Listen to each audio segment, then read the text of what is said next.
ಅಪೋಸ್ತಲರಾದ ದೇವಸೇವಕರಾದ ಈ Smith ವಿಗಲ್ಸ್ worth ಅಥವಾ pastor ಬೆನೀನ್ ಅಥವಾ ಪಾಸ್ಟರ್ ಸುನೀಲ್ ಇವರು ಮಾಡುವಂಥದ್ದಲ್ಲ ಅದ್ಭುತ ಕಾರ್ಯ. ಚೆನ್ನಾಗಿ ಅರ್ಥ ಮಾಡಿಕೊಳ್ಳಬೇಕು. ನಾವು ಸಾಮಾನ್ಯ ಮನುಷ್ಯರಾಗಿದ್ದೇವೆ. ದೇವರು ವರ ಕೊಟ್ಟಿದ್ದಾನೆ, ಸಭೆಯಲ್ಲಿ ಸೇವೆಯಲ್ಲಿ ಉಪಯೋಗಿಸ್ತಾನೆ, ವರ ಕೊಟ್ಟಿದ್ದಾನೆ. ನಾವೊಂದು ಸಾಧನಗಳು ಮಾತ್ರ. ಮಹಿಮೆಗೆ ಪಾತ್ರನು, ಮಹಿಮೆಗೆ ಯೋಗ್ಯನು ತ್ರೇಕ ದೇವರು ಮಾತ್ರ. ಆತನು ಮಾತ್ರ ಅದ್ಭುತ ಮಾಡಲಿಕ್ಕೆ ಸಾಧ್ಯ. ಅದು ಜೀವಿಸ್ತಾ ಇದ್ದಾನೆ. ಜನರು ಅರ್ಥ ಮಾಡಿಕೊಳ್ಬೇಕು. ನಾನು ಅದ್ಭುತ ಮಾಡ್ತಾ ಇದ್ದೆ, ನಾನು ಕೂದಲು ಈಗಲೇ ಬರಲಿ ಅಂತ ಹೇಳ್ತಾ ಇದ್ದೆ.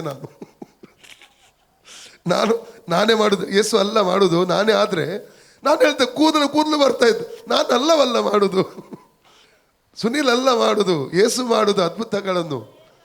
ಸೌಖ್ಯ ಕೊಡೋದು ಯೇಸು ಸ್ವಾಮಿ, ಬಿಡುಗಡೆ ಕೊಡೋದು ಯೇಸು ಸ್ವಾಮಿ.